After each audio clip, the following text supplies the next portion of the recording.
Bonjour à toutes et à tous, bienvenue au Puy des Savoirs, merci pour être aussi nombreux. Alors cette année, comme vous le savez déjà, nous avons un partenariat exceptionnel avec le festival Fifigro, qui est une Groland de Toulouse. Oui. Voilà. Et donc c'est dans ce cadre que nous avons le plaisir d'accueillir cet après-midi Alain Guillard, philosophe forain, qui va nous faire Une leçon de philosophie. voilà, une leçon de philosophie foraine autour du... Alors, les titres officiels, c'est décodage et déconnage. D'accord. Non mais c'est elle qui déconne, hein. Très ouvert, moi. Peut-être moi, attention. Non, moi je voulais simplement dire que le Fifigro s'arrête ce soir, mais il y a encore quelques films à voir jusqu'à 23h, là, notamment au Cratère, au White 21h30. Hein 21h30, jusqu'à 21h30. Steppenwolf, c'est Ouais. la dernière séance. et A Way to Die. Ah oui, mais ça Oui. je sais pas à quelle heure. Et mais je crois Quoi, que si tard oui, enfin bref, il y a des films au Cratère en fin Ok. en fin de soirée. Et cette année, on avait deux thématiques dans le Fifigro. C'était la subversion carnavalesque et la deuxième thématique, et c'est pour ça qu'on est là, c'était intelligence artificielle et conneries naturelles. C'était pour montrer que, au-delà de tout ce qu'on nous raconte jusqu'à la nausée dans les médias et tout ça, l'intelligence artificielle, c'est peut-être pas la panacée, et que la bonne vieille connerie naturelle fait autant pour l'avancée et le progrès de l'humanité. Et donc on est très heureux pour la première fois d'avoir ce partenariat avec le Quai des Savoirs, et on a passé des films, c'est la deuxième conférence, donc voilà, merci au Quai de nous accueillir. Avec grand plaisir. Et donc je laisse la parole. Comment vous appelez déjà? Hein? C'est quoi votre nom? Ah, mais c'est Billard. Hein. Oui, Billard. Bon, mais je vous laisse vous expliquer. Ah, voilà, très bien. Merci beaucoup.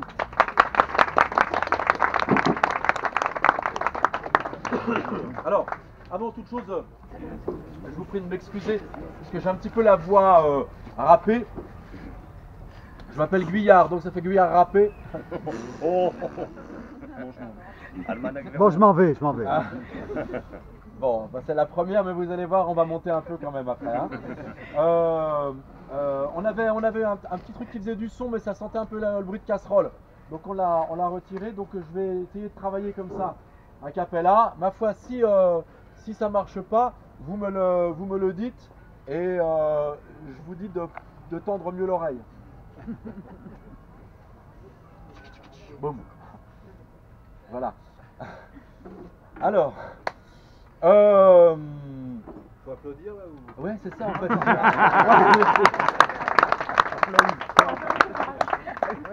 Normalement, j'ai un chauffeur de salle, mais je sais pas, il n'est pas arrivé à temps avec son taxi.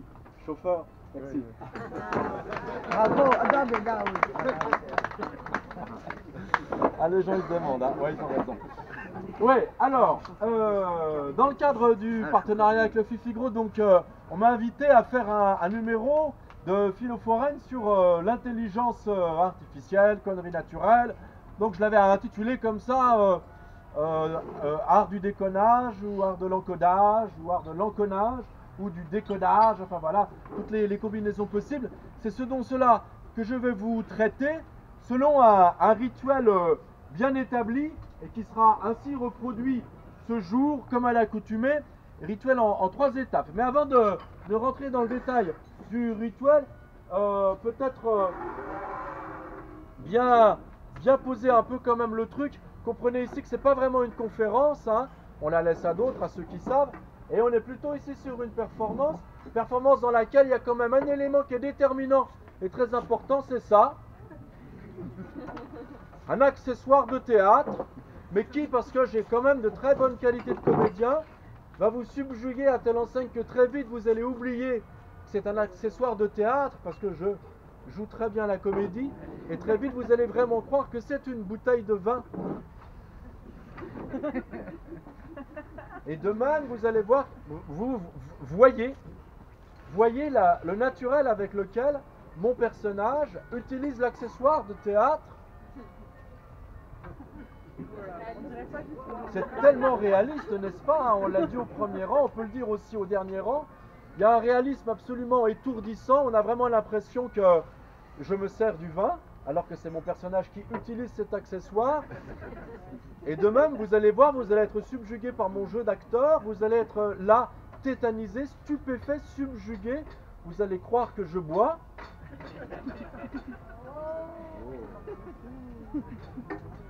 Bravo. Alors que vous l'avez compris, c'est mon personnage qui utilise l'accessoire. Mon personnage utilisera à plusieurs reprises l'accessoire parce que je vais vous faire quand même un numéro de philo. La philo, les gens sont très souvent intimidés avec ça et tout ça leur prend la tête. C'est des concaténations intellectuelles qui sont extrêmement rigoureuses. De temps en temps, les gens, ils ont un peu besoin comme ça d'une pause pour méditer sur tout ce que je raconte. Moi, je suis le mec sympa, la pause, je la leur donne. Mais pour pas que ça coupe un petit peu le rythme du numéro, en fait, quand vous me voyez faire ça, en fait,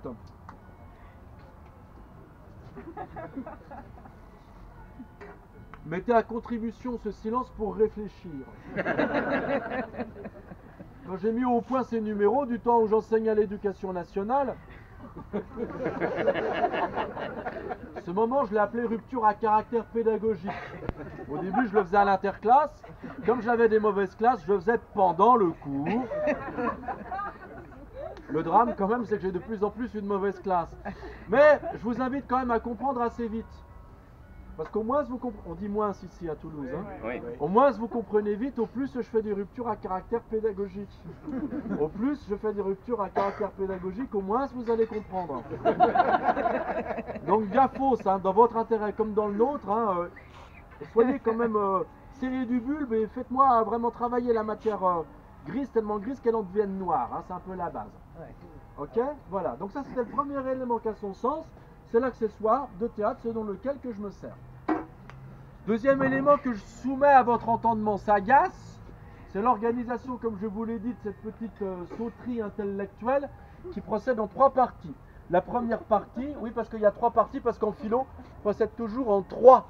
Il y a d'autres corps de métier, je ne sais pas si vous le savez, c'est plutôt par paire. Par exemple, les gendarmes. Les gendarmes, toujours, ils arrivent par paire. Je ne sais pas si vous avez noté. Je ne sais pas si vous avez été inquiété par la jante gendarmique, mais ils arrivent toujours par paire, comme les par paire.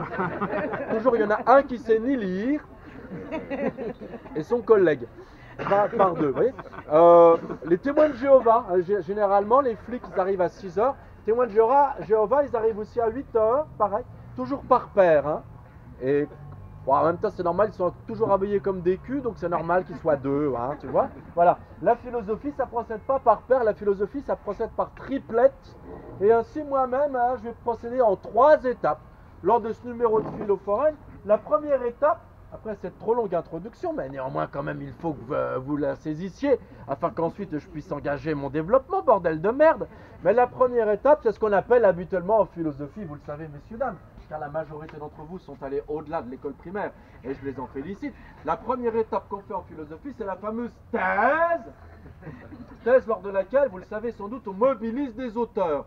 Alors moi, pour traiter de cette question, intelligence artificielle, conneries naturelles, déconnage, enconnage, etc., je mobiliserai quelques auteurs. Je pense que je ferai appel à Platon. On peut vivre sans connaître Platon. Vous en êtes les preuves vivantes. Hein?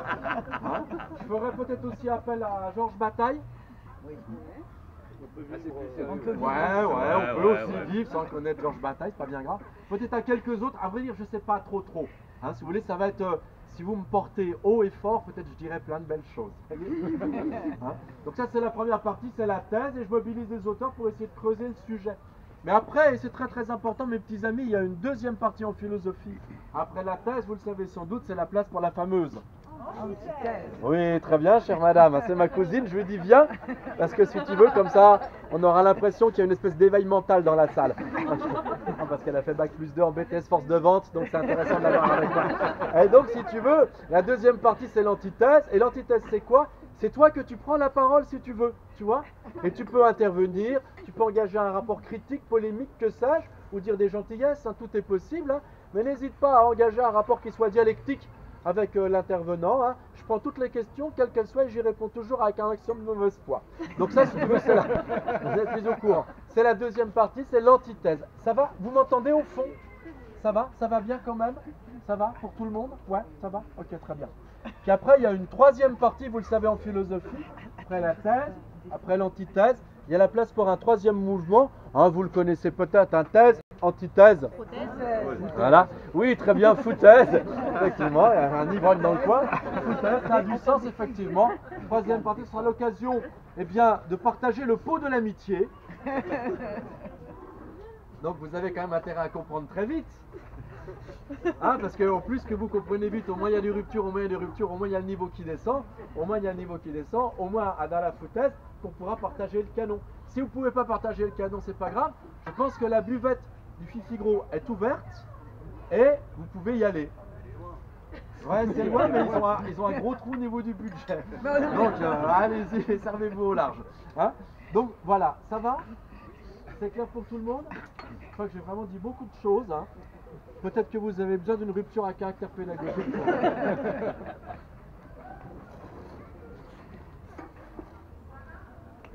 Alors, j'ai omis l'essentiel et je vous prie de m'en excuser. J'ai omis de me présenter. Philosophe forain, bonimenteur de métaphysique, décravateur de concepts, pétomane mental, mais uniquement le week-end et sur rendez-vous. Je suis Alain Guyard. Très bien. Et on engage tout de suite la foutaise. Non. Oui, alors, je voulais avec vous réfléchir, le mot est grand, je voulais un petit peu comme ça creuser avec vous cette idée d'intelligence artificielle, et je m'étais dit au début, tiens, hop, vent du cul dans la tourmente, je vais essayer vraiment de réfléchir à ça, et je me suis dit, c'est quand même très compliqué cette histoire, parce que, en fait, si on essaie un peu de revenir à ces deux mots qui composent l'intelligence artificielle, je trouve que ça commence à être déjà vachement casse-gueule, parce que intelligence,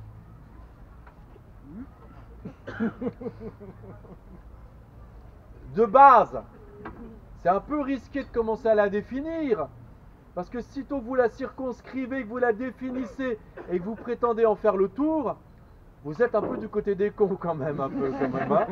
Donc c'est comme un peu la prise de risque qui est aussi confirmée par l'étymologie, parce que vous le savez sans doute, hein, intelligence, ça vient de deux mots latins, inter, qui signifie radio, mais enfin, mais avant, si vous voulez, ça voulait dire entre, et légere qui signifie, alors il y a plein de sens à légere, mais moi j'en retiens un qui est quand même très significatif, c'est lire.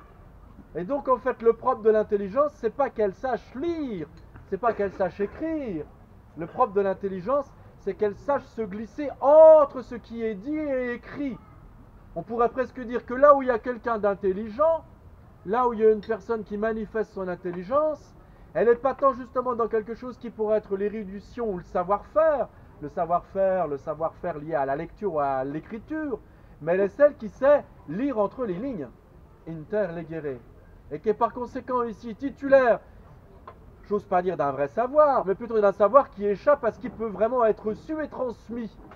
Donc on est quand même putain dans une vache de galère, dès lors qu'on veut essayer de causer de l'intelligence, parce que au fond causer de l'intelligence c'est toujours mal en parler, parce que parler de l'intelligence c'est en parler avec des mots, en parler avec des lignes orales ou écrites, qu'importe. Mais ce qui se joue dans l'intelligence échappe toujours au discours qui voudrait en parler.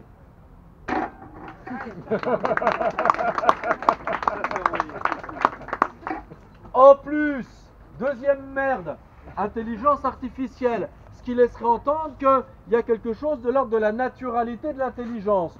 Je veux bien mon neveu, mais le problème auquel il est confronté, dès lors qu'on oppose intelligence artificielle qui serait le produit du robot, de la machine, de l'outil, et de l'autre côté l'intelligence non artificielle, donc intelligence humaine, on l'entend comme naturelle. Or, le problème c'est quoi par rapport à la nature, bordel de merde?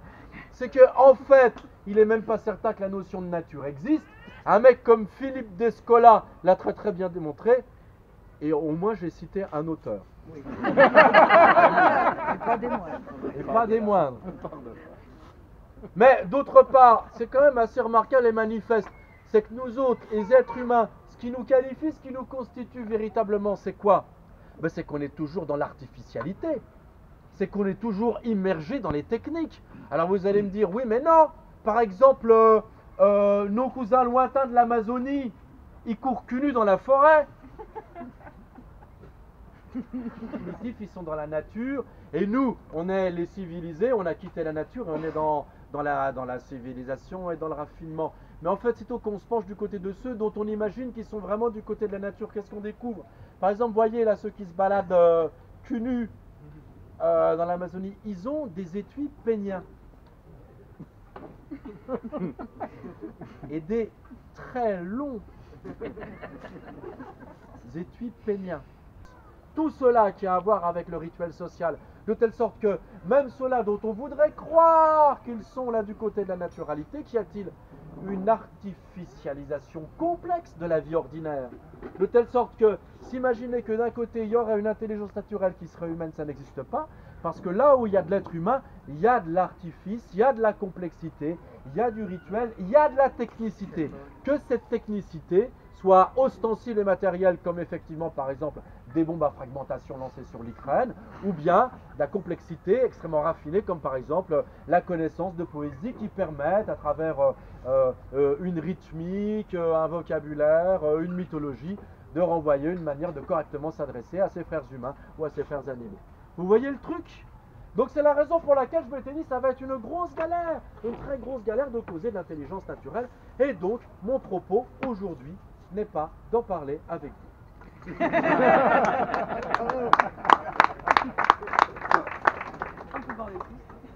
On peut boire des coups. Bon, toutefois, il faut quand même que je vous cause un peu parce qu'il reste à boire dans la bouteille. Alors, je m'étais dit, je vais peut-être un petit peu axer le sujet sur autre chose, puisque intelligence artificielle, c'est un signifiant, au sens où on ne peut pas signifier ce que c'est que l'intelligence, et naturel voulant s'opposer à artificiel, ça n'existe pas non plus. Donc on est face à un mot valise qui ne renvoie à rien. C'est bien d'une chose de laquelle nul ne peut parler, sinon on remplira un vide. Bon, ok, d'accord. Donc de ça, je ne peux pas parler. De quoi pourrais-je parler? Et je me suis dit, ce qui peut être intéressant, c'est quoi? C'est de parler de l'intelligence artificielle en tant qu'elle est le symptôme de quelque chose. Là, c'est plus remarquable, puisque justement, j'ai essayé modestement, dans cette première partie, en mobilisant Descola, sans le citer parce que j'y comprends rien, mais en tout cas, ça peut être une manière de dire, bon, ben, l'intelligence artificielle n'existe pas, elle est un mot valise, elle est un mot creux, mais en tant que telle, elle est peut-être ce qui renvoie à un symptôme, quel symptôme de notre époque. Vous voyez? Par exemple, au 19e siècle, il y avait les médecins, ils disaient quelqu'un il était malade, et ben il était malade pourquoi? Parce qu'il y avait des miasmes. Tu comprends?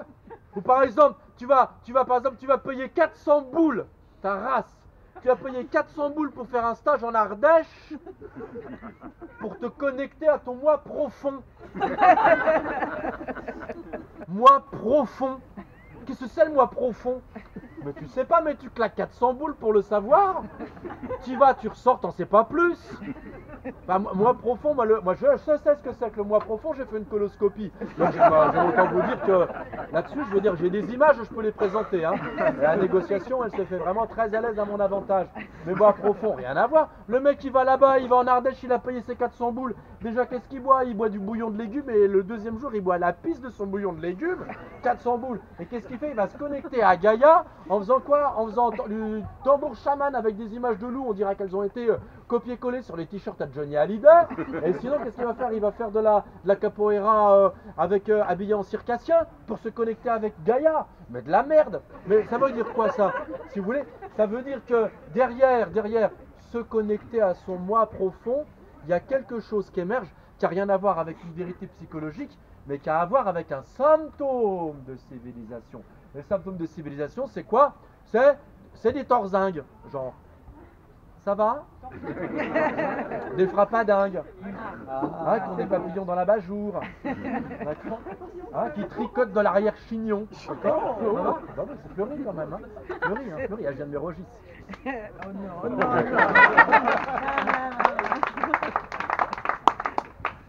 Et voilà, et donc je me suis dit, voilà, puisque l'intelligence artificielle, ça n'existe pas, au même titre que n'existe pas la connexion au moi profond. Toutefois, je puis dire que là où il y a connexion au moi profond, là où il y a intelligence artificielle, il y a symptôme d'une époque. Et de quel symptôme ici pourrais-je parler? De quelle époque pourrais-je parler? Alors peut-être ici pour voir plus clair, ai-je besoin de boire un coup. C'est fait. Mais je pense que là, on peut peut-être faire un tour du côté. Alors c'est un petit détour, mais je pense qu'il a du sens. Du côté en fait de la cybernétique. Parce que là, je pense qu'il y a des connexions qui sont assez intéressantes entre la cybernétique et l'intelligence artificielle. Et de la cybernétique, on peut dire des choses. On peut dire des choses. Il y a, je crois, deux points communs qu'il pourrait y avoir entre la cybernétique et puis cela, cette espèce d'élément gazeux qu'est l'intelligence artificielle. Les deux éléments que je reconnais, c'est quoi? Le premier élément, c'est qu'il y a ce souci d'être une simulation de ce que peut faire l'esprit humain, de ce que peut faire une activité neuronale intense. Et puis le deuxième élément qui est assez remarquable du côté de la cybernétique comme du côté de l'intelligence artificielle, deuxième élément, c'est ce qu'on appelle du côté de la cybernétique le feedback, et ce qu'on appellerait du côté de l'intelligence artificielle une capacité à l'apprentissage. Et ça, c'est deux éléments qui sont assez intéressants. Et donc vous allez voir, je vais prendre le petit chemin de la cybernétique pour voir en quoi, à travers ça, on peut peut-être mieux mesurer l'IA comme symptôme d'une époque de frappadingue, de gens qui sont des gros torzingues, voire des brindzingues, qui ont des papillons dans l'abat-jour et peut-être qui tricotent de l'arrière-chine. Cybernétique, le mot il apparaît au 19e siècle, il apparaît avec un mec qui dit c'est quoi la cybernétique, et vous allez voir, il a pas tort le mec, il dit oh il le dit comme ça. Oh, vous emmerdez pas. La cybernétique, c'est la science du gouvernement des hommes. Et il n'a pas tort, parce que cybernétique en grec, ça vient d'une racine que vous trouvez peut-être d'ailleurs dans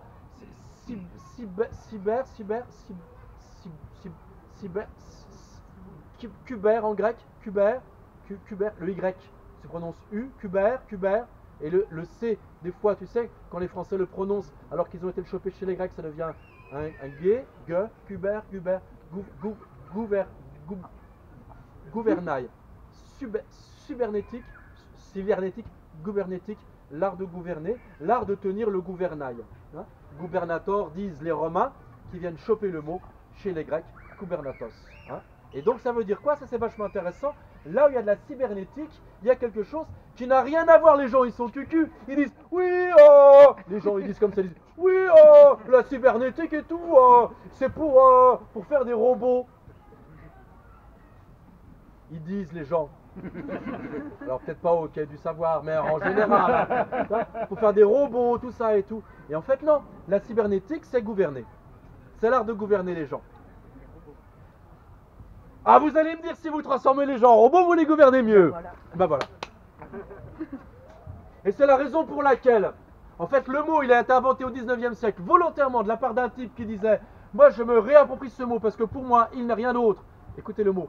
Qu'une science du gouvernement. Une science, c'est-à-dire une méthode rationnelle pour contrôler les populations. Dès le 19e, hein, c'est ça la cybernétique. On n'a pas les ordinateurs encore. Et en fait, il y a un type qui déboule, et là il faut que je prenne le temps de vous en parler, et qui va vraiment populariser le nom. Le mec il s'appelle Norbert Wiener, on est dans les années 40, et lui il écrit un bouquin qui s'appelle La cybernétique. Et la cybernétique, on va dire, ah bah c'est intéressant, les années 40 et tout, les mecs ils commencent à avoir des ordinateurs, bon d'accord, c'est des ordinateurs en bois qui marchent au charbon, mais enfin ils ont déjà des ordinateurs et tout, le mec il commence un peu à penser la cybernétique au sens où on l'entend aujourd'hui, et donc on aura peut-être des liens avec l'intelligence artificielle au sens où on l'entend aujourd'hui. Mais ce qui est vachement intéressant, c'est quoi? C'est le sous-titre, et le sous-titre que donne Wiener à son bouquin, c'est quoi? Qu'il intitule la cybernétique, c'est communication et contrôle des machines et des vivants. Communication et contrôle. Les deux vont ensemble à l'indécence de la cybernétique contemporaine. Et ce type d'où il vient, Wiener, et là je crois que c'est vachement intéressant pour comprendre l'IA comme symptôme. D'où il vient, Wiener. Le mec, déjà à la base, il est vénère.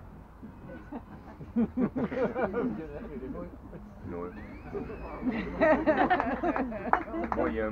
Bon. Oubliez. Mec, il est très brillant.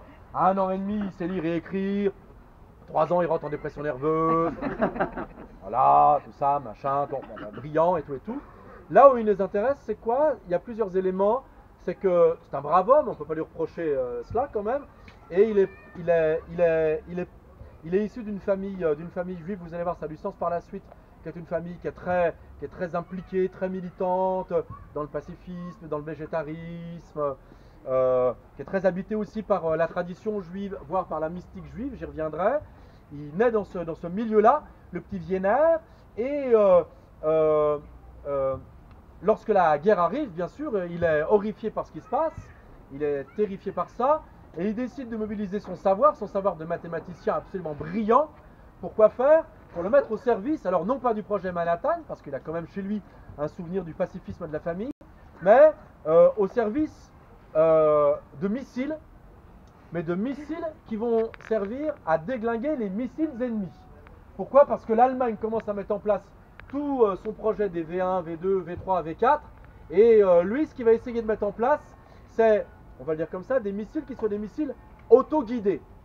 Pourquoi? Parce qu'il constate la chose suivante, c'est que les missiles lancés par l'Allemagne sont tellement rapides que si on essaie d'envoyer un missile qui serait capable, alors peut-être de percuter le missile cible, c'est très rapide, et puis il se dit que la chose suivante peut advenir, c'est que le missile en face peut parfois changer sa trajectoire.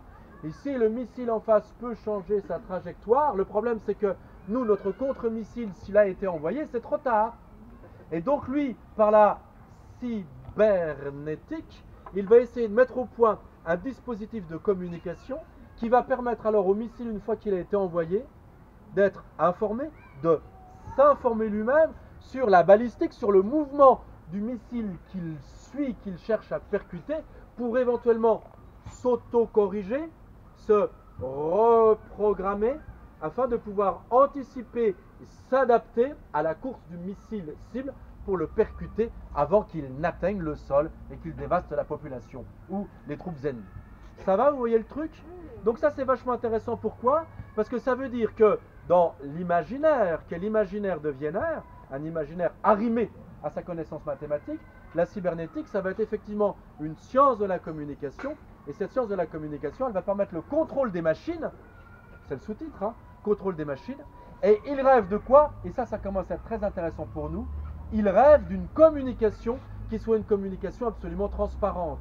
Il est mathématicien et il fait revenir à la surface le grand rêve, le grand délire qui a toujours habité les mathématiques modernes, notamment je pense avec un gars comme Leibniz, c'est l'idée qu'il puisse exister une langue qui soit une langue absolue, une langue mathématique dans laquelle il n'y a nulle part des zones d'ombre et des zones d'ambiguïté, de telle sorte que ainsi on pourra avoir une langue parfaite qui permette de dire le monde, et bien sûr de dire le mouvement du missile, et éventuellement alors d'y répondre avec l'autocorrection du missile qui est capable alors pour ainsi dire de recevoir l'information de la part du missile cible et de modifier la sienne pour la donner à ses circuits et ensuite à l'orientation des ailerons. Donc le premier élément qui est remarquable ici, c'est effectivement cette idée qu'il y a donc chez Wiener l'idée qu'il faut arriver à une communication pure et parfaite, à un langage qui soit un langage mathématique, et ça c'est vraiment quelque chose qui le porte avec des idées absolument généreuses. Ça c'est le premier point. Mais souvenez-vous du titre et souvenez-vous du sous-titre. Il ne s'agit pas simplement de mettre en place la communication des machines, il s'agit de mettre en place une communication qui peut rendre raison aussi d'un autre langage, qui est le langage animal. Or, il est des animaux bipèdes qui jouent au PMU et qui sont les êtres humains. Et ça a du sens pour Wiener. Et c'est pourquoi alors il a adjoint un deuxième élément. Il ne s'agit pas d'avoir simplement une communication pure et parfaite, mais il s'agit aussi d'avoir une communication pure et parfaite afin que nous puissions exercer le contrôle et que nous puissions enfin gouverner cybernétique dans une pure et parfaite transparence en prenant comme modèle la machine. Le modèle est là. Le modèle est là. Le modèle n'est pas avoué tel quel par Wiener, mais il le travaille. Le modèle travaille Wiener. Ce n'est pas Wiener qui travaille le modèle. Wiener est travaillé par cet imaginaire qui vise à dire, et ça, dans sa correspondance, on le découvre. Écoutez bien, il faut en finir avec la politique. Il faut en finir avec la politique. La cybernétique permettra une bonne fois pour toutes d'en finir avec la politique. Pourquoi?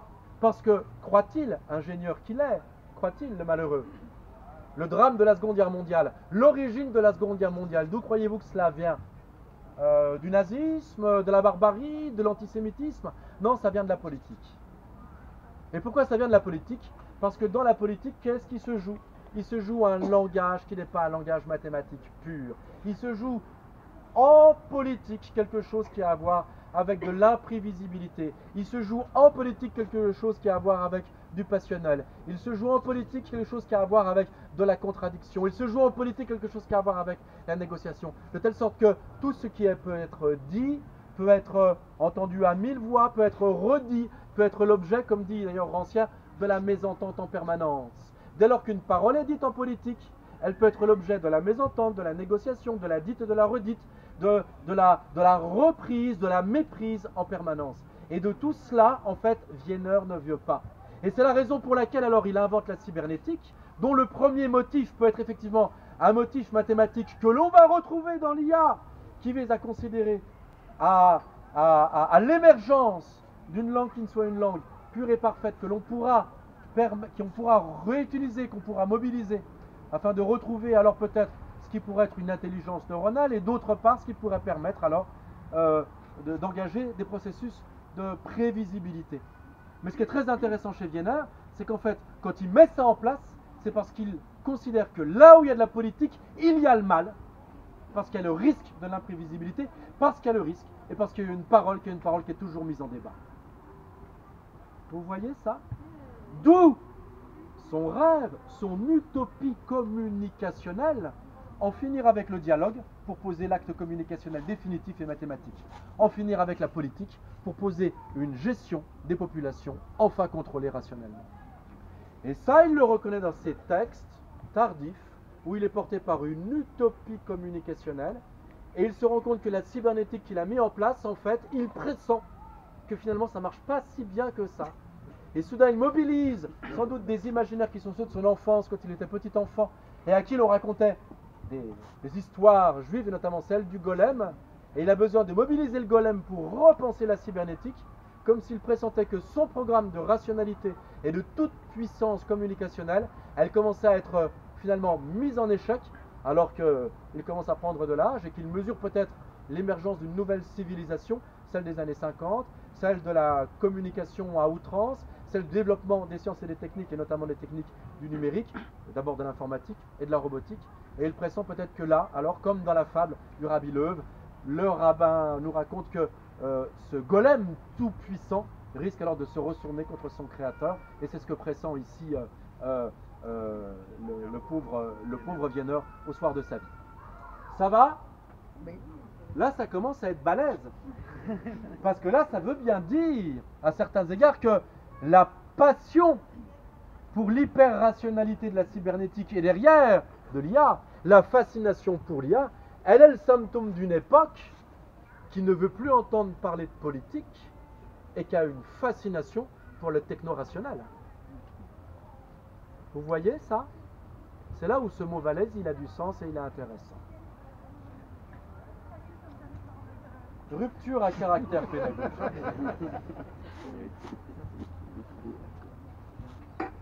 Je vous ai dit que j'allais mobiliser un peu des auteurs pour montrer peut-être comment ça se fait que le golem se retourne. Et je vous ai dit que je vais mobiliser quelques auteurs. Je vais mobiliser en fait des auteurs, et peut-être pour que vous reteniez un peu ma prose, je vais prendre peut-être 3-4 éléments. Je vais prendre 3 éléments, et ces 3 éléments, allez, moi il y a un mnémotechnique, hein, facile. À chaque fois ça commence par un E. Tu vois? Premier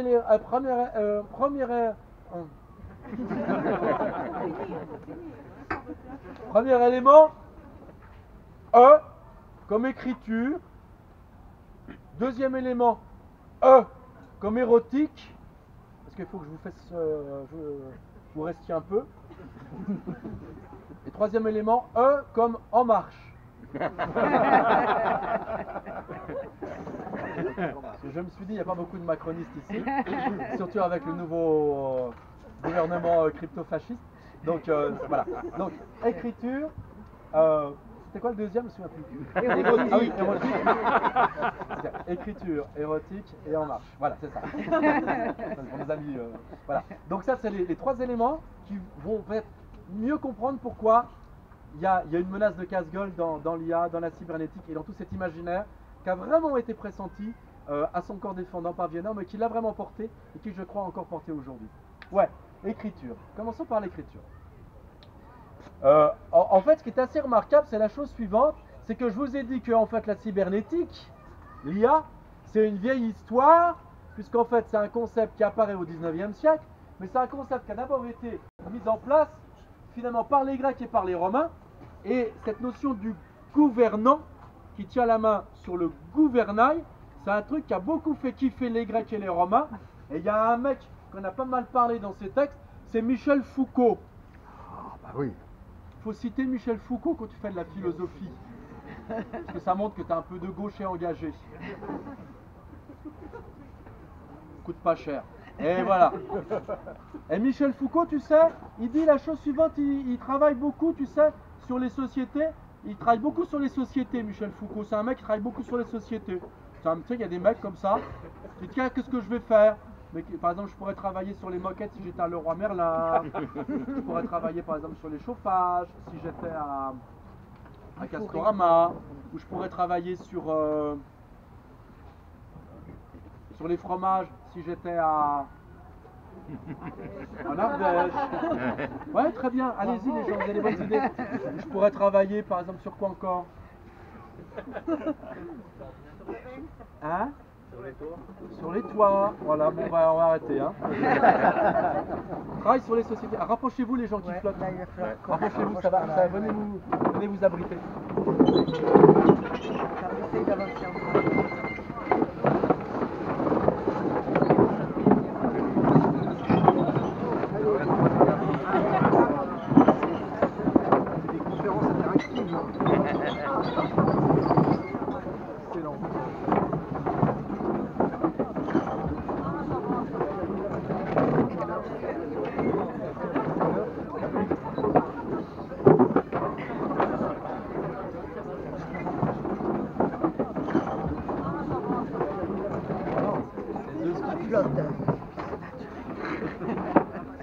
Merci les amis. Attends, non, c'est bon. 3 points. Et deuxièmement, ce que tu fais, c'est quoi? Tu rentres, et de plus en plus aujourd'hui, vraiment Foucault avait vraiment raison, tu rentres dans des espaces qui sont des espaces concentrationnaires, hein. Tu présentes ton badge, tu as une porte qui est une porte automatique où on vérifie ton code, encodage, tu vérifies ton code, on te fait rentrer dans un espace comme en prison, hein. Je ne sais pas si peut-être un petit peu plus de gens qui ont fait de la prison que de gens qui sont allés au lycée parmi vous, je ne sais pas. Hein. Des fois c'est compatible, hein, c'est la preuve vivante. Et donc tu rentres là-dedans, après tu es dans un emploi du temps, c'est magnifique. Hein. Ton temps il est déjà pensé à travers les règles qui sont celles de l'emploi. Et donc telle heure, tu es repéré à un endroit précis, dans un espace donné, c'est l'espace, c'est le confinement en fait, voilà. Hein. Le lycée t'apprend le confinement, et le confinement c'est la société disciplinaire. Hein. Et donc tu es enfermé dans un espace clôturé comme ça, dans l'espace et dans le temps. Quand tu veux sortir, t'en rends compte à ton prof, et tu es accompagné par le chef de classe, qui est ton maton, pour aller à l'infirmerie parce que tu as un terreau de maths. Le chef de classe, c'est toujours un fils ou une fille de prof. C'est normal, hein. Il se prépare aussi à incarcérer de force des gens qui s'emmerdent, parce que très vite il fera Cagne, ENS, agrég, puis après il sera prof. Donc il est maton. Je salue le personnel enseignant dans la salle. C'est rien d'autre, hein. Il n'y a pas d'enseignement, nous dit Foucault, hein. Il y a un apprentissage de la discipline, ça sert à ça, hein. Ça sert à ça. Tu vas apprendre l'anglais, tu vas en faire pendant 6 ans, tu parles comme moi, tu vas 6 mois à faire la plonge en Australie, tu sais parler l'anglais. Donc ne me dis pas que tu vas en cours d'anglais pour apprendre l'anglais, tu vas en cours d'anglais pour apprendre l'incarcération soumise. Rien d'autre. Rupture à caractère pédagogique.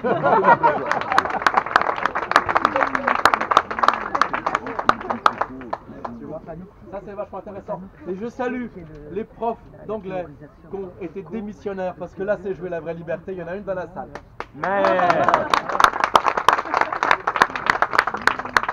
Bien. Et donc voilà, et Foucault il dit ça, il dit on est des sociétés qui sont des sociétés disciplinaires. Et puis au soir de sa vie, dans les années 80-84, il fait des cours où il dit mais il y a peut-être moyen d'échapper à cette merde quand même. Et là, qu'est-ce qu'il fait? Il fait retour du côté des Grecs. Il fait retour du côté des Grecs dans les cours qu'il donne au Collège de France juste avant sa mort. Il meurt en 1984 au moment où Madonna chante Like a Virgin. Ceci explique cela. Hein.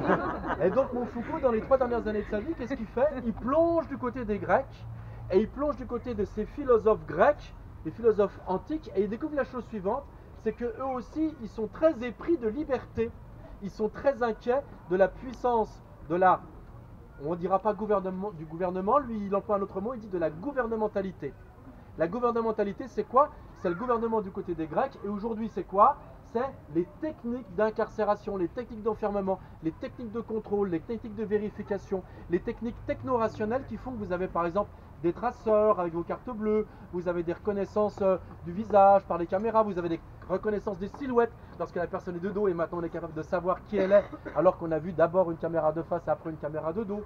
Donc tous ces processus-là qui sont des processus de gouvernementalité, c'est un peu comme des processus de gouvernement à bas régime auxquels étaient confrontés les philosophes grecs. Et nous dit Foucault, lecteur de ces textes, il dit c'est très étonnant parce que les Grecs, pour s'émanciper du gouvernement, ils avaient une stratégie qui était très étonnante, c'était l'écriture. Ça veut dire c'est bizarre, nous on fait des manifs. Bon, les manifs, elles ne marchent pas. Ça marche pas. Ça marche pas du tout. Ça fait partie des grands rituels qui alimentent la gouvernementalité, mais c'est de la magie, c'est tout. Ça n'a aucun sens. Les Grecs, ils disent, si tu veux vraiment y voir plus clair sur ce qui se joue dans la gouvernementalité, reconquiert ta plume. Moi, qu'est-ce que c'est que cette connerie? Mais pourquoi ça? Je la fais vite.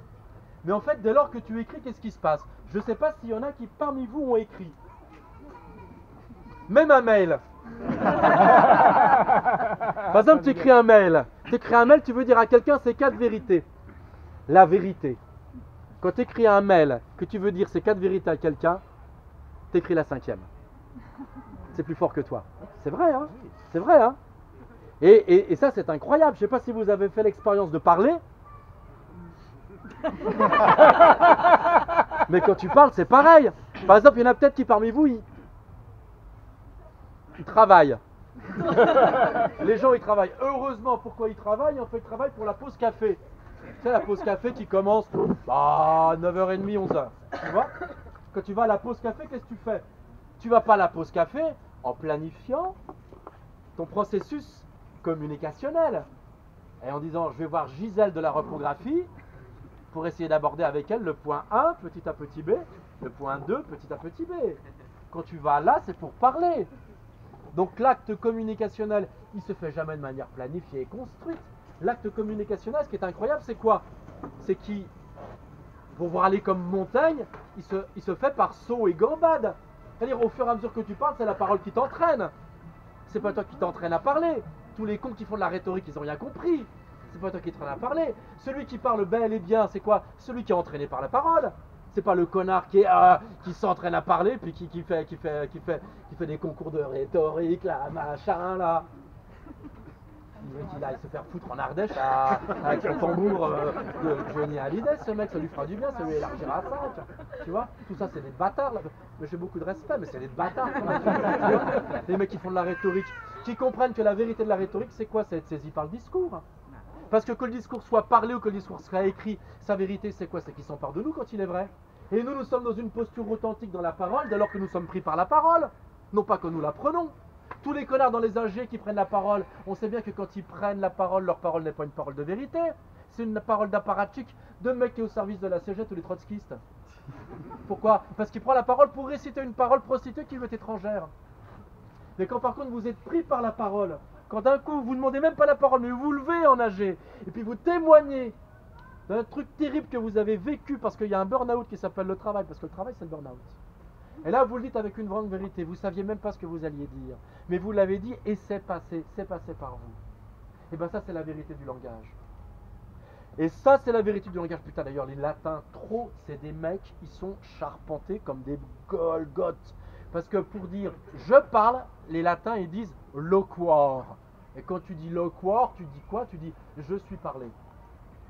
Tant que tu parles en étant communicationnel, tant que tu parles en programmant ton discours, Tant que ton discours il est construit, tu parles pas. Tu es prostitué à la machine. Tu es prostitué au gouvernement.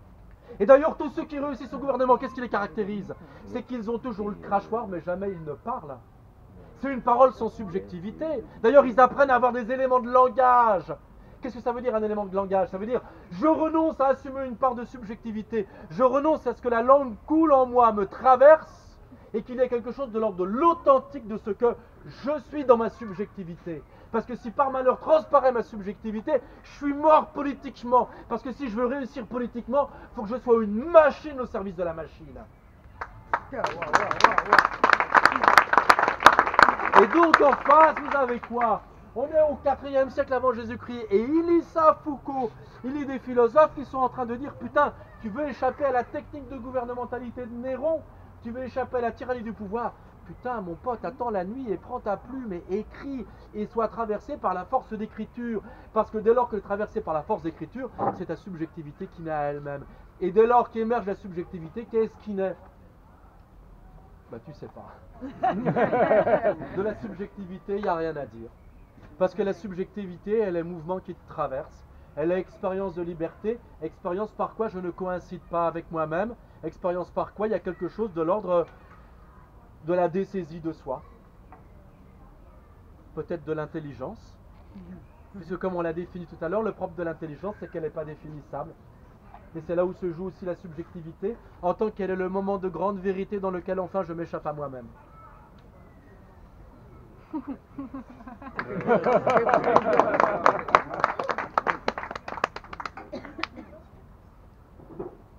Au passage, la fascination aujourd'hui fétichiste autour de l'IA, ce qui est assez remarquable, c'est quoi?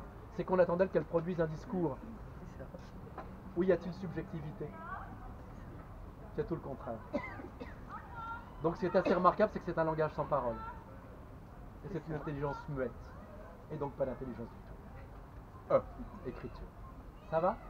Vous le saisissez? Deuxième élément qui est assez intéressant, et vous êtes venus pour ça, bande de petits sagouins, bande de petites sagouines, l'érotisme. On y va, oui, pourquoi c'est vachement assez intéressant de réfléchir là-dessus? Pour la chose suivante, c'est que en fait, voyons les choses le plus simplement du monde. Voyons les choses le plus simplement du monde sur ce qui nous constitue ordinairement, si vous voulez. Et ça, c'est le deuxième point qu'il ne faut quand même pas négliger. Vous avez compris que ce qui habite Jenner, ce qui habite la cybernétique, ce qui habite l'utopique et l'utopie de l'IA, c'est quoi? C'est qu'on va pouvoir, en mobilisant quelque chose qui est de l'ordre de la techno-rationalité, y voir plus clair sur le déploiement de ce qui nous constitue en tant qu'être humain. Toutefois, il me semble qu'il n'est pas certain que nous soyons vraiment des êtres de pure rationalité, et il n'est pas certain que nous soyons véritablement animés par la raison, par le raisonnable et le rationnel. Je veux pas foutre la merde. Mais souvenez-vous. Oh, je vais un peu foutre la merde quand même. Souvenez-vous de celle ou de celui que vous étiez quand vous aviez 17 ans. Souvenez-vous de ce qui vous portait. Voyez où vous en êtes.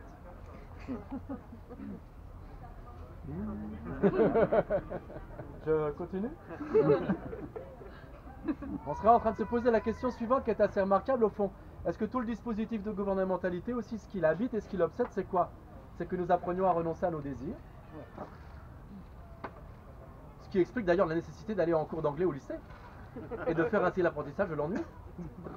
Parce qu'en définitive, j'ai entendu des gens souvent qui étaient un peu en colère et qui disaient « Oui, c'est scandaleux, vous savez le logiciel que doivent remplir les élèves quand ils finissent la terminale, qu'ils ont eu le bac, comment s'appelle ce logiciel Parcoursup. Ils disent c'est terrible en fait, on est toujours obligé de choisir, des choses dont on ne veut pas. Ouais. On dit il est mal foutu. Mais non, il est très bien foutu. Parce que la grande affaire de la gouvernementalité, c'est quoi? Choisissez ce que vous ne voulez pas. La grande affaire de la gouvernementalité, c'est quoi? C'est renoncer au désir. Renoncer au désir pour vous inscrire dans une vie enfin rationnelle et raisonnable. Pour quelle raison? C'est que la vie enfin rationnelle et raisonnable, elle est prévisible. Et dès lors qu'elle est prévisible, une vie rationnelle et raisonnable, elle est ainsi gouvernementalisable par celui qui est aux manettes du pouvoir et du contrôle. Il rêve, ce n'est pas une personne, hein, il pleut, il rêve, celui qui est aux manettes, de ce que votre vie soit enfin une vie dans laquelle vous avez porté, j'ai envie de dire, le deuil du désir, parce qu'en portant le deuil du désir, vous avez porté en même temps le deuil de l'imprévisibilité, le deuil de l'incertitude, et le deuil par quoi vous devenez à vous-même, sans cesse, à chaque instant, votre propre énigme, votre propre mystère. Maintenant, qu'est-ce qui nous fonde et qu'est-ce qui nous constitue en propre? Il faut quand même dire les choses. C'est d'abord le désir qui nous habite et c'est la... Et...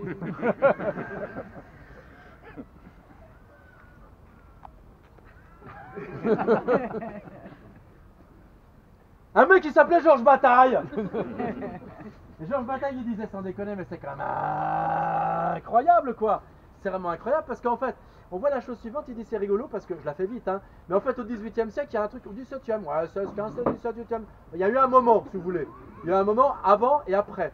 Et par exemple, tu vois les peintures, par exemple avant. Les peintures avant, par exemple, tu vois Bruegel. Tu vois Bruegel. Les mecs, les peintures de Jérôme Bosch, tu vois les peintures de... Normalement, j'ai un PowerPoint. Maintenant, tu vois, il y a une bascule. Il dit, par exemple, c'est les peintures de Van Eyck. Les peintures de Van Eyck. Van Eyck, il est vachement intéressant parce que c'est un mec qui peint la bourgeoisie qui commence à émerger au 16-17e siècle en Hollande. Et il y a un truc qui est remarquable qui dit Bataille. Il dit, en fait, tu vois, les mecs, en fait, tous ils tirent la gueule, sont jaunes et sont habillés en noir. On dirait le gouvernement. Tu vois? Et c'est un marqueur vachement fort parce qu'il dit, c'est à partir de là, en fait, on rentre en fait dans le bourgeoisisme. Et qu'est-ce qui caractérise le bourgeoisisme? C'est le règne en fait qui est le règne de la prévisibilité et du calcul. Et en fait, il dit, il y a une rupture qui est vachement intéressante parce qu'avant, qu'est-ce qu'on a? C'est gros. Le carnaval. Et en fait, le carnaval, ça va scander la société qui est la société du Moyen-Âge. La société du Moyen-Âge, qu'est-ce qu'elle fait? Fifi gros. Hein, il y a un bouquin qui est sorti cette année qui est assez remarquable. Il y a une très belle chronique d'ailleurs qui a été faite dans le Canard enchaîné qui dit la chose suivante, qui dit au Moyen-Âge, jamais on bossait plus de 3 jours par semaine. Le reste du temps, on se reposait des cuites. Ou on en prenait. Beau métier quand même, hein. Beau métier, hein. Et en fait, cette bascule pressentie par notre ami Bataille, elle est vachement intéressante. Pourquoi? Parce qu'on est aujourd'hui dans le monde que le monde de l'économie. Vous allez dire, mais il a oublié la question du désir. Non. Parce que continue-t-il, en fait, avant, qu'est-ce qui se passait? On était dans un monde qui était beaucoup plus en cohérence avec ce qui nous constitue. On était dans un monde qui n'était pas le monde de l'économie, mais le monde de la dépense. Carnaval. Les fêtes qui n'en finissent pas. Le monde de la dépense, qu'est-ce qui le caractérise? Ben, c'est justement le débordement et l'effervescence du désir sans cesse. Et ça, nous dit Bataille, c'est vraiment ce qui fonde l'humanité dans sa vérité anthropologique. C'est pas du tout la rationalité, c'est pas du tout la planification. Faites le point, messieurs, dames, et j'arrêterai là-dessus parce que je vous sens très mal à l'aise avec ça. Faites le point avec votre vie. Je vous ai dit, souvenez-vous à 17 ans, souvenez-vous aujourd'hui. Maintenant, j'ai un autre élément qui est vachement intéressant. Si vous aviez une chose à transmettre, un moment vécu à transmettre de votre existence, qu'est-ce que ce serait? Ça y est, vous l'avez? Je mets au défi quelqu'un de dire oui, en tant qu'expert comptable, quand j'ai réussi à équilibrer la balance d'une entreprise pour laquelle j'ai vraiment eu du mal parce qu'on était quand même avec un déficit et tout. Non, c'est pas ça. C'est pas ça. La vérité de ce qui vous habite, c'est quoi? S'il y a quelque chose à conserver de votre existence, les quelques minutes qui furent fort intenses, c'est pas les cours d'anglais au lycée, arrêtez. C'est le moment où effectivement vous avez mis votre langue dans la bouche d'un partenaire sexuel avec son consentement. Hein? Hein? C'est le moment où, par exemple, que sais-je, vous avez mis un enfant au jour. C'est le moment où vous avez eu une fête mémorable. Elle n'était même pas prévue cette fête. Là, la personne, elle a frappé à la porte et dit « Oh, tu te souviens de moi ?» Tu dis « Oh, Jason !» Oh, et maintenant tu es devenu Chayana. Mais rentre. Non, pas d'abord en moi, d'abord dans l'appartement. Et là, Chayana est arrivée avec une bouteille. Qu'est-ce que tu fais? Tu vas sous l'évier, tu cherches une bouteille. Pour l'instant, tu arrives à distinguer les desktops des Beaujolais. Tu sors la Beaujolais, t'en bois une, deux, trois, commence à chauffer. Chayana, tu dis, tu te souviens de Shakira? Non, pas Shakira en anglais, de je sais pas qui et tout. Ouais, très bien, viens, on lui téléphone. Et la personne déboule et vous êtes à 3, 4, il est minuit, 2h du matin, vous commencez à commander pizza sur pizza sur pizza, mais c'est du grand n'importe quoi. C'est la folie, vous décidez d'aller danser, mais vous êtes au Macumba Blue Boy, qui est pourtant interdit aux gens comme vous, tu vois. Et vous y allez. Et ça, c'est vraiment un moment très très fort. Pourquoi? Parce que c'était la grande dérive, parce que c'était la grande dépense. Et vous savez que c'est dans ces moments-là que s'est joué vraiment l'axe de votre existence. Et bien l'érotisme, c'est rien d'autre. Parce que dans l'acte amoureux, dans l'acte amoureux. Qu'est-ce qui est vraiment savoureux? C'est le moment de la volupté dans lequel vous chavirez, dans lequel soudain ce qui se joue dans les gestes, dans lequel ce qui se joue dans le rapport à l'autre, c'est cela où je suis dans le don pur. Et donc je ne suis pas dans l'économie, je ne suis pas dans une rationalité, je ne suis pas dans un équilibrage, je suis au contraire dans le don et dans la perte. Et c'est dans le bonheur que je puis avoir, lorsqu'enfin je suis dans le don et dans la perte, que j'ai vraiment le sentiment de trouver ma place. Ma place, elle est justement quand je me suis déplacé dans le don et dans la perte, et pas du tout dans l'économie de soi, et pas du tout dans le calcul de la rationalité. Érotique. Mais vous comprenez ici que c'est faire vraiment vibrer en soi le désir, et dès lors que vibre en soi le désir, il y a l'ouverture infinie de soi à l'autre, il y a la perte de soi dans l'autre, et s'il y a la perte de soi dans l'autre, il y a cette ouverture qui fait que je ne suis plus l'atome solitaire, programmable, calculable, dont rêvent tous les gouvernements qui encouragent RIA. Dès lors qu'il existe une altérité dans laquelle je me perds, c'est foutu pour le pouvoir, parce qu'il y a une altérité et il y a la perte. Dès lors qu'au contraire, il n'y a que les solitudes qui s'accumulent, dont on peut calculer les itinéraires et la balistique selon des procédés qui sont rationnels, pour le pouvoir c'est rêver. Donc le pouvoir il a besoin de quoi? Que vous rationalisez une vie dans laquelle vous avez renoncé au désir, et la relation que vous avez avec l'altérité, c'est quoi? Vous la niez comme altérité, parce que sinon vous risqueriez de la désirer, et vous encouragez le RN.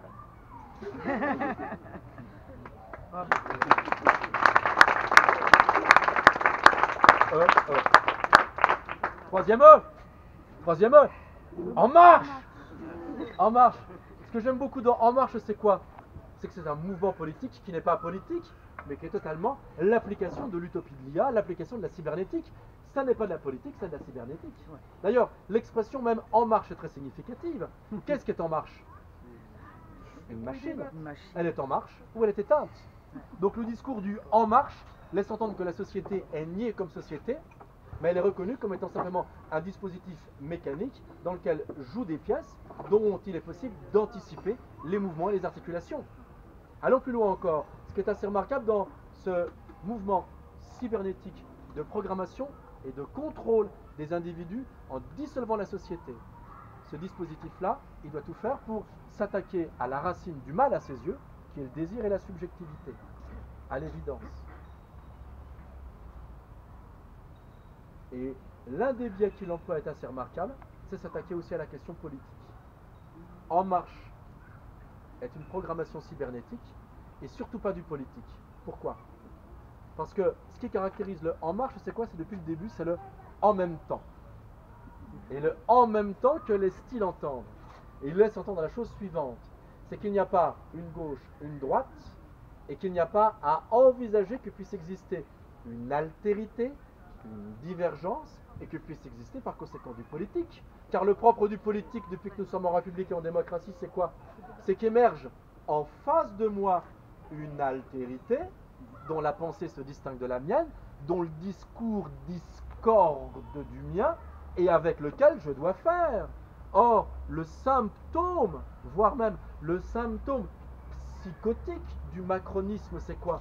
C'est l'incapacité à accepter que puisse-il y avoir en face de lui une divergence, une différence, une altérité dans le champ du politique avec laquelle il faut bien que je fasse. En finissant avec l'altérité, en finissant avec un désir différent du mien, en considérant que la grande affaire c'est quoi? C'est une régulation contrôlée, militaro-policière d'un côté et économique et rationnelle de l'autre des dispositifs sociaux. Qu'est-ce qu'on est en train de dire? On est en train de dire, je réalise l'utopie cybernétique, je manifeste les symptômes qui sont les symptômes de l'IA. D'ailleurs, le discours même de Macron est un discours sans langage. Je crois qu'il est assez clair de reconnaître qu'on a chez ce garçon une grave faille psychotique.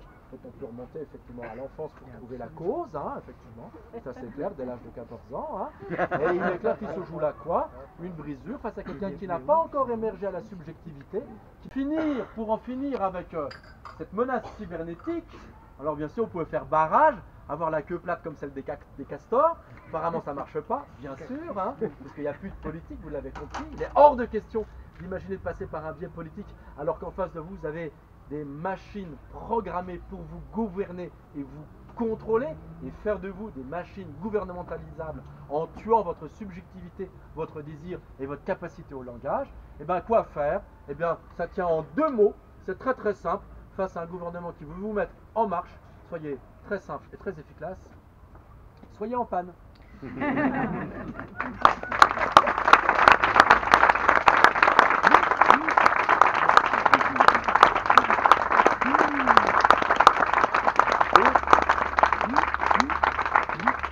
Merci à vous.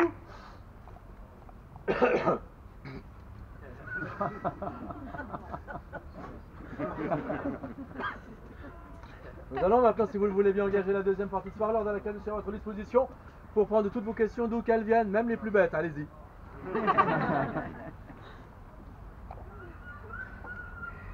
Oui, cher ami. Oui. Quel est le lien entre le déconnage en termes de libertin, dont vous pouvez peut-être nous rappeler l'étymologie, et le décodage?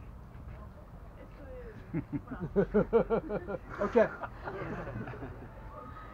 On prend tout de suite une autre question. Non, si tu veux, dans la... Bon, j'ai vraiment pris la peine de bien montrer la mythologie ambiante autour de Wiener. Après, j'ai essayé de faire mes 3 E, hein, tu vois, mes 4 avec en panne à la fin. Cette notion d'érotique, elle est quand même vachement intéressante, me semble-t-il. Hein. Il s'agit de réactiver le désir, il s'agit de ne rien céder sur son désir, comme dirait l'autre. Je crois que c'est la grande affaire du siècle. C'est pourquoi il n'y a plus de subjectivité aujourd'hui. Et c'est pourquoi je trouve intéressant de mobiliser, tu vois, l'encodage et le déconnage. C'est-à-dire l'encodage est un grand déconnage, et la grande affaire du siècle, c'est vraiment, si nous pouvions tous à nouveau enconner. Enconner, hein? Oui. Le mot est peu employé aujourd'hui et c'est fort dommage. Hein? Enconner, hein, ça vient de ce très vieux mot français, le conil. Le conil qui était le petit lapin. Hein? Alors, je ne sais pas si vous avez vu un lapin de très près. Un museau de lapin de très près. Je sais pas. Fermez les yeux et imaginez un petit museau de lapin de très près. Tu le vois? Je ne vais pas vous faire un dessin, non? Enfin, ça évoque comme un petit peu un petit sexe féminin, si vous voulez. Et c'est pourquoi le con s'appelle le con, parce que ça vient du vieux mot codil qui signifie le lapin. Et donc, enconner, c'est commettre l'acte de chair. Et donc, je trouve intéressant de réhabiliter. Ah, bah, ça aurait pu être un nouveau E. Ça, bah, voilà. Alors, soyez en panne, sauf pour enconner. Voilà.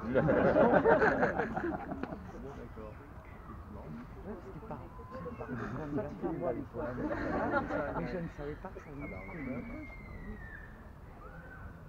Ça va, ça éclaire?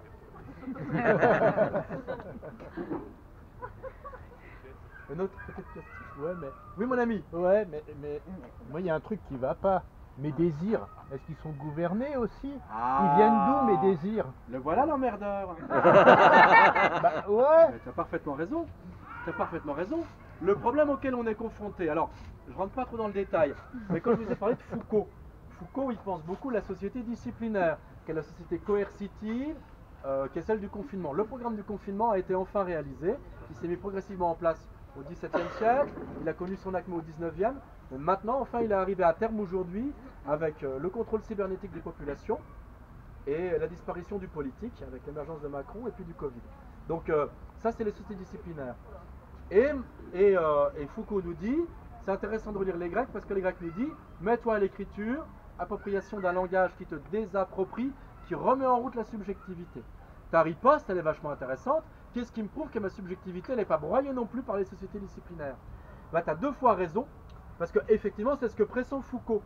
Foucault il pressent ça. Il pressent que ma subjectivité, elle est aussi mâchée par les organes de gouvernementalité.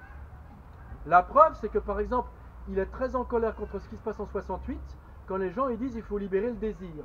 Et Foucault il dit mais de la merde sans déconner les gens. Le désir ne peut pas être libéré parce que le désir il n'est pas à l'état pur. C'est-à-dire qu'il y a des gens ils font des stages en Ardèche. Ces gens c'est les mêmes en plus, tu vois. Ils disent je vais faire un stage de tantrisme parce que je me connectais à mon désir véridique. Et ils se font vraiment reconnaître. Tu vois? Et en fait, Foucault explique la chose suivante, il dit la vérité du désir, c'est qu'il n'existe jamais à l'état pur, à l'état parfait, et c'est qu'en fait, lui-même, il est travaillé par des dispositifs de gouvernementalité. Meilleur exemple, c'est quoi? C'est dans l'Occident chrétien depuis le Concile de Latran, c'est la confession qui vise à revenir sur son désir, à l'interroger, à le modifier.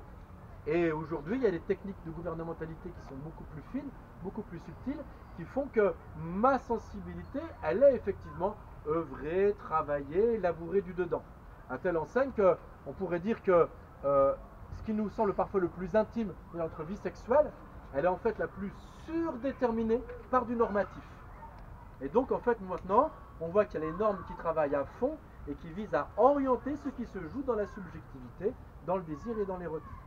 Et par conséquent, Foucault il dit, c'est ça aussi qui est requis du côté de nos auteurs de l'Antiquité, c'est un vrai combat intérieur, on dirait le petit djihad, hein, si nous étions du côté de nos amis les islamo-gauchistes, mais nous buvons trop de vin pour en être, mais c'est l'idée qu'il y a un combat à l'intérieur de soi pour y voir plus clair sur le désir qui me travaille. Ce désir qui me travaille est-il conforme à Mon délire. Est-il reproduction de la norme ou renvoie-t-il à quelque chose qui la subvertit? Voilà. Et ce qui est intéressant, c'est que le processus d'écriture tel qu'il est mis en place par les philosophes de l'Antiquité, il a beaucoup à voir avec le processus analytique tel qu'il est mis en place aussi au XXe siècle. Donc il faut bien comprendre qu'effectivement, il ne faut pas s'imaginer qu'il suffit d'adhérer spontanément et librement à notre désir, parce que le désir aussi, aujourd'hui, il est le champ de bataille du capital. Donc attention à ça, méfiez-vous. Cher ami. Ouais, vous n'avez pas parlé de transhumanisme. Non. Et il y a un autre mot, je voudrais vous interpeller, c'est le mot de messianisme. Oui. Parce que par exemple, alors je ne sais pas si c'est vrai ou pas, mais les gens ils entendent au fond? Non, je dirais une autre question plus facile. Notre président encore aurait dit à un moment donné, la bête de l'événement est là. Et ça a fait beaucoup parler, la bête de l'événement. Donc c'est une référence à l'apocalypse. Donc la question que se posait notamment Valérie Bugeaud, c'est que ces gens matérialistes dans les réseaux du transhumanisme, ils ont l'air très matérialistes, mais est-ce qu'il n'y a pas derrière ça une espèce de messianisme larvé? Et de quoi? Est-ce que vous avez investigué ça? Alors, moi j'ai pas investigué ça parce que j'ai vraiment d'autres choses à faire, si tu veux. Mais la thèse modeste, effectivement, que j'essaie de défendre, elle est parallèle à celle que tu fais émerger, qui serait intéressante à développer, et j'ai pas les capacités pour le faire. Hein. Mais ma thèse, c'est poser qu'il y a une surdétermination de l'imaginaire et du symbole qui oriente cela qui prétend être rationnel et transparent. Voilà. Hein. Et j'essaie de le montrer par rapport à ce qui nous intéresse autour de la cybernétique et de l'intelligence artificielle, qui est tout le contraire de la rationalité, qui est habité par du fantasme et qui est habité par de la mythologie. Mythologie dont j'ai essayé de montrer les ramifications avec Wiener, mais je sais en effet qu'il existe une piste qui a été ouverte il y a peu de temps, qui montre que les grands penseurs du transhumanisme sont habités par toute une mythologie de la science-fiction des années 70. Philippe Cadic, par exemple. Voilà, Philippe Cadic par exemple, et qu'effectivement il nage, à leur insu, hein, il nage complètement dans un imaginaire qui les travaille, et ça je pense que c'est aussi une pièce à rajouter, une pierre à rajouter à l'édifice qui nous intéresse ce soir. Pour moi, si vous voulez, mon propos, il est finalement très modeste, c'est de dire que tout foire tout le temps, mais il faut avoir l'humilité de reconnaître qu'on est trafiqué et on bricole toujours parce qu'on est habité par des rêveries, des fantasmes, du désir, des enthousiasmes du politique et de l'approximation. Et c'est important de mettre l'accent là-dessus. Ce qui caractérise notre espèce, c'est qu'elle est mal foutue. Ceux qui veulent la corriger sont ceux qui nous font beaucoup de mal. Ça, c'est très important. Hein. Continuez d'être mal foutu et faites bien.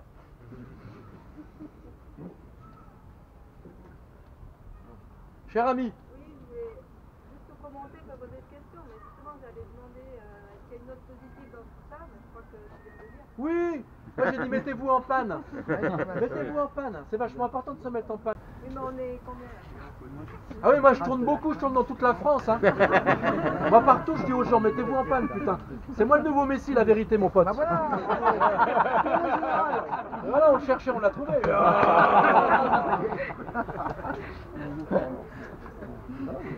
Non, mais je tourne, t'inquiète. Moi, j'évangélise les barbares partout, moi. Mon ami. Si l'école n'est que ce disciplinaire, Ouais.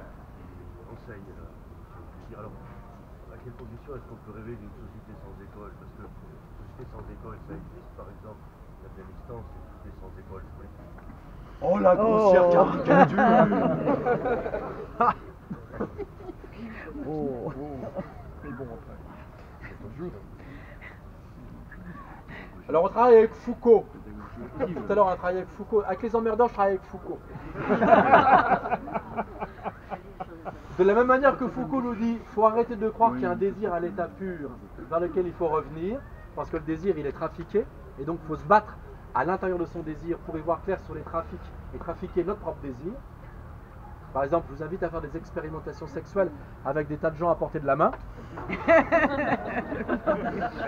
Ça pourra t'émanciper peut-être. Hein? Et ben de la même manière, ce qui est vachement intéressant, c'est que avec Foucault, il faut bien comprendre que il n'est pas possible d'échapper à de l'institution. C'est peut-être là où il y a une naïveté du côté d'Ivan Illich, qui voudrait imaginer qu'il y a une société sans école et que cela pourrait nous conduire à l'émancipation, la liberté. Non, ça marche pas. Pourquoi? Parce que même si vous dites une société sans école, il reste la société. Et la société, elle n'arrête pas de produire du cadre normatif. D'ailleurs, on le sait bien. Par exemple, tu as des gamins. Tu as des gamins, tu les éduques, tu dis, oh, je vais en faire des gamins, ils sont clairs. Par exemple, bon, je veux... tu vois mon garçon, je lui achète une poupée. Tu vois, parce que je suis trop de gauche. Ma fille, je l'habille en habit de sport, parce que je suis trop de gauche. Tu vois. Alors je suis trop de gauche, mais mon garçon, je lui mets pas une robe pour aller à l'école pour autant. Hein. Je suis de gauche, mais pas trop quand même. Hein. Ça va 5 minutes, le wokisme. Hein. Et donc, si tu veux, quand je fais ça, je me dis, bah c'est bon, j'ai lutté contre l'école qui peut être un espace de répression par rapport à ce qui peut jouer, par exemple, la sensibilité du désir de mon môme. Et je suis traumatisé parce que mon garçon, à qui j'ai acheté une poupée, quand il revient, il connaît tout le PSG à mort, tu vois. Comment ça se fait? Ben, c'est parce que même s'il va pas à l'école avec ses petits copains, même que ce soit à la colo, même que ce soit à la télé ou n'importe quoi, il est bombardé d'injonctions qui sont des injonctions normatives. Donc c'est important de comprendre la chose suivante, c'est que même si effectivement on va faire avec Foucault le procès des structures disciplinaires qui sont l'école, qui sont l'usine, qui sont l'hôpital, qui sont l'hôpital psychiatrique, qui sont l'asile ou que sais-je, c'est pas en m'extrayant d'un dispositif institutionnel que je vais pouvoir reconquérir mon émancipation, parce que dans tous les cas, on est toujours travaillé par l'institution.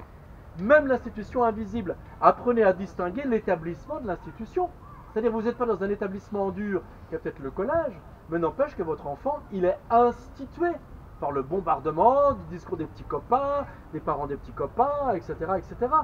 Donc ça c'est vachement important. Pour le dire autrement, faut vraiment garder en tête.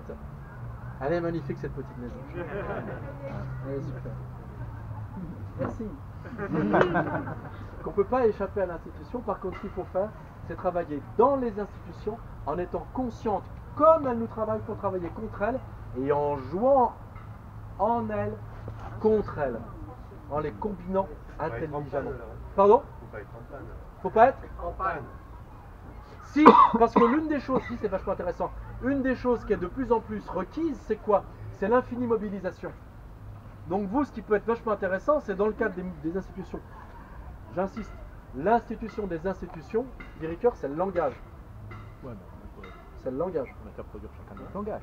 Ben, quelles que soient les institutions avec lesquelles vous travaillez, essayez de voir où vous pouvez trouver des anfractuosités, des espaces qui sont des espaces de la vacance, de la latence, de la gratuité, de la panne, du dérapage.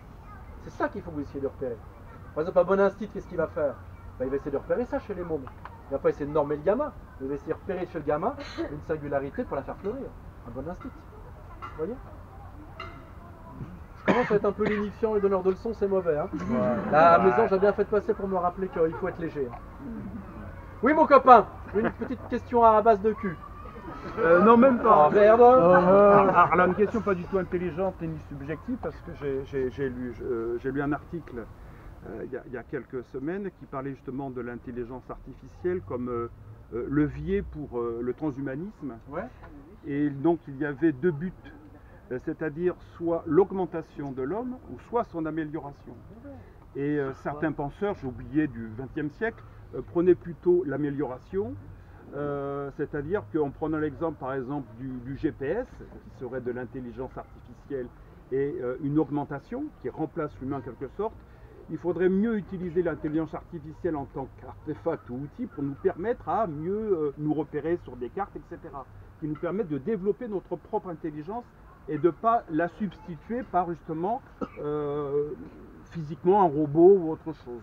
Donc tu n'en as pas, tu as parlé d'un autre chapitre, mais est-ce que mine de rien l'intelligence artificielle pourrait éventuellement, à bon escient, nous aider à, pas nous améliorer, mais nous aider en quelque sorte, comme le marteau nous a aidés depuis plusieurs millénaires. Très bien. Alors, plusieurs choses. Première chose, franchement, très simplement, très gentiment, je ne crois pas que l'intelligence artificielle existe.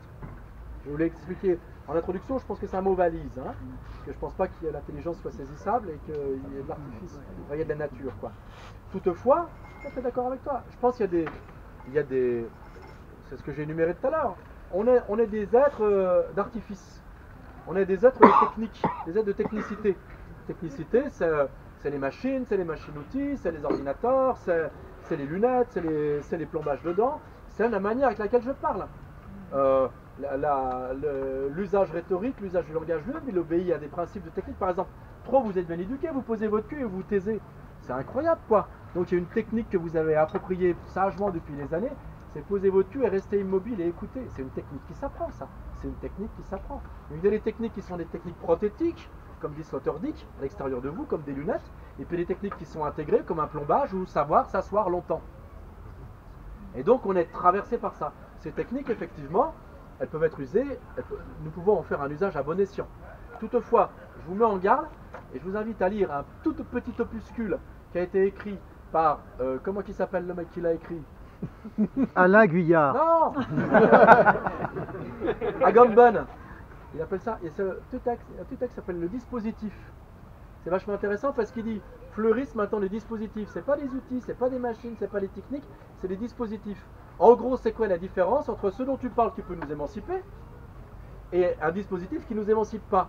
Ben, en fait, c'est que le meilleur exemple, tu prends le GPS, il dit c'est le portable qui fait que ton premier réflexe le matin quand tu te réveilles, c'est le regarder. Voire même des fois, c'est ce qui te pousse à te réveiller. Et en fait, il renverse la perspective, il dit le dispositif c'est quoi? C'est quand il y a une technique, et ça fait 300 000 ans qu'il y en a des techniques, ou 3 millions d'années qu'il y en a des techniques, 3 millions d'années d'ailleurs. Je sais pas que l'industrie du lifting c'est 3 millions d'années. Ça fait 3 millions d'années qu'il y a des techniques, mais il y a une technique qui, quand elle devient dispositif, qu'est-ce qu'elle fait? Elle met l'homme à disposition de cette technique. C'est-à-dire que j'ai mon téléphone portable et en fait, je suis à sa disposition. Il me sonne. C'est pas il sonne, c'est il me sonne. Et je réponds. Et en fait, il organise mon existence au quotidien, dans tout. Et donc en fait, ma vie est rythmée par celui qui me met à sa disposition. Donc là, il y a renversement. Et à ça, il faut être attentif. Et le renversement, j'ai presque envie de dire disposal, je ne sais pas si on pourrait dire comme ça, ce qui est intéressant, c'est que c'est quelque chose qui détermine mon déplacement balistique, avec le GPS, ce qui est le rêve pour un pouvoir, mais ça détermine aussi ma structure subjective. Hein. Par exemple avec TikTok, tu vois ce que c'est qu'être un garçon ou une fille pour de vrai, tu fais la salle, tu développes les pecs, les épaules et tout, parce que c'est comme ça que tu peux être vraiment un mec et tout. Tu muscles pas là, parce que sur les écrans TikTok en fait, là. Tu fais de la salle mais tu as des pattes de poulet. Mais bon, voilà, ça c'est un dispositif. Donc méfiote. Muscle tes mollets, mon pote. Moi, je sais qu'ils sont musclés. Je les ai vus, ils sont saillants. Tu as des bons mollets. Tu as les cuisses bien galbées aussi.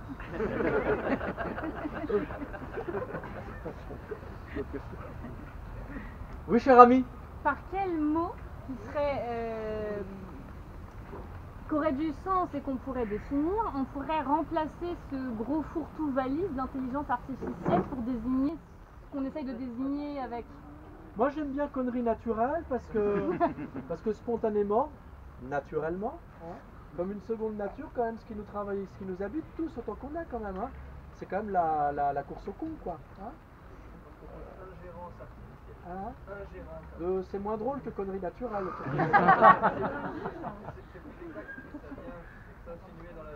C'est pourquoi l'image que j'ai prise, c'est pas il faut faire le carnaval. L'image que j'ai prise, c'est quand Jason déboule chez moi et que c'est Chayana. C'est vachement important, pourquoi? Parce que ça veut dire qu'une fête, elle est toujours imprévue. S'il y a les impératifs du carnaval, les Jeux Olympiques, c'est un dispositif d'antipolitique. En effet. Hein. Ce qui caractérise le carnaval, ce qui caractérise la dépense, avec Bataille, c'est quoi? C'est que c'est un débordement qui n'est pas de l'ordre de la prévisibilité. En effet. Et c'est cela, à la fois, qui nous ressemble et qui nous rassemble. Hein. Les grands moments de ferveur, imprévus, qui sont vraiment les moments fortifiants et constitutifs de notre être subjectif et politique. Le meilleur exemple de carnaval, le dernier, c'est les Gilets jaunes. Personne n'a dit il faut faire un carnaval aussi délirant.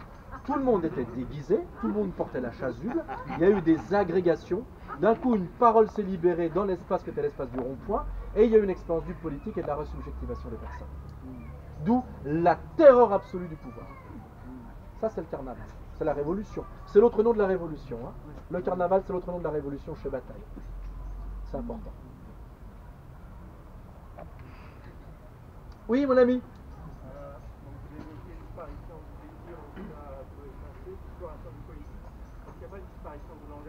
Oui, oui, c'est ce que tu as raison, mon ami. Hein. Oui, c'est une disparition du langage. Hein. En tant que langage, il est d'abord ce qui doit me traverser. Et donc, finalement, aussi, c'est quoi? C'est l'émiettement du rapport au poétique, comme tu l'as très bien dit. Hein. Le poétique, bordel. Hein. Le poétique. Alors, je commence à être un peu sec, hein, mais le poétique, quoi. Mais si les Grecs parlent du poétique, tu le sais aussi sans doute, hein, la racine grecque, c'est poiesis. C'est un faire, c'est donc une action. Donc il ne faut pas s'imaginer qu'une parole poétique, c'est une parole, vas-y, tu mets des fleurs bleues plein la braguette, et puis voilà, c'est bon. Hein. Le politique, le poétique, c'est un pouvoir. Alors on va parler comme les gens d'aujourd'hui, c'est un pouvoir d'agentivité, hein. C'est une puissance déployante, hein, et c'est quelque chose qui réagence les corps et qui réagence au rapport à autrui comme à nous-mêmes. Hein. C'est ça la vérité du langage. Et donc la vérité du langage, c'est aussi le poétique. En tant que c'est ce qui réagence. Tu parlais tout à l'heure de... Comment tu disais? Ingérence, voilà, c'est ça. L'agencement du poétique contre l'ingérence du cybernétique. C'est fleuri. Oh là là là là, bravo là. Voilà, ça commence à me saouler. Alors, une dernière, puis on arrête. Hein. Oui, vas-y mon pote. Le mec qui fait chier vraiment. Non, ah, non. Tu vas voir. Non. Le carnaval, j'ai fait un film sur les carnavals, je connais bien le carnaval. Ouais. Le carnaval, ça commence, on ne peut pas y échapper quand on fait. Dans un village, c'était un petit village, on ne peut pas y échapper. Et le mercredi, c'est fini et on ne peut pas y échapper non plus. Il n'y a pas plus normé qu'un carnaval. La tenue, c'est la tenue qui est normée. On ne peut pas y échapper. Après, il se passe plein de choses pendant ces 3 jours ou 5 jours, mais quand arrivent les cendres, ça s'arrête. D'accord.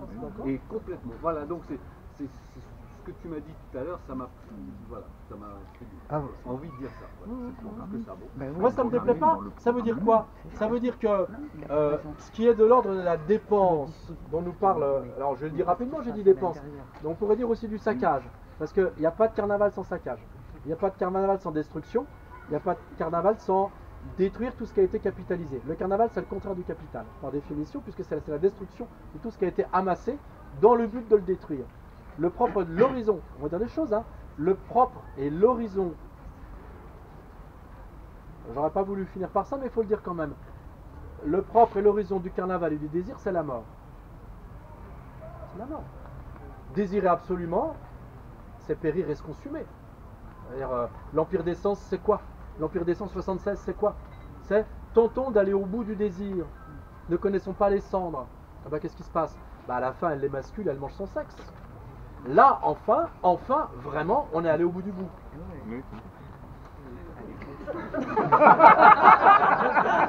C'est mon programme pour la France.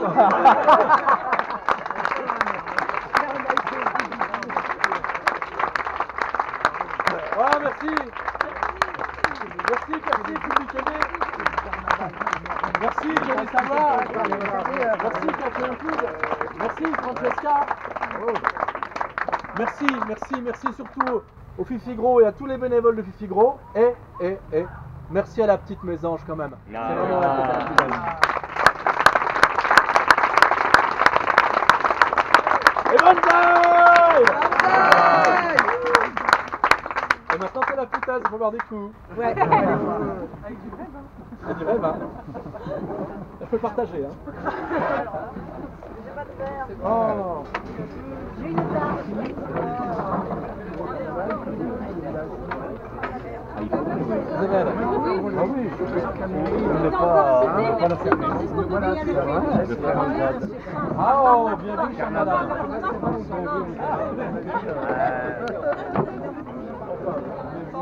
Ah, il sert beaucoup au public, ça Litchi, il n'a pas fait ça. Litchi, il n'a pas.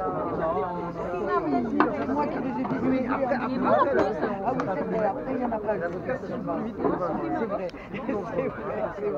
c'est vrai que c'est lui qui a fini la bouteille, le salopard. C'est très bon le vin. Ouais. Je l'ai vu, il était fatigué là. Il est resté sur les tomates, il est endormi avec. Ah oui, il a piqué du nez un peu, non, ça va? Non, non, pas du tout. Qu'est-ce que c'était À un moment donné, quelque part ça peut être le roman. Ok. Ouais, parce qu'il y a une histoire et puis un dénouement.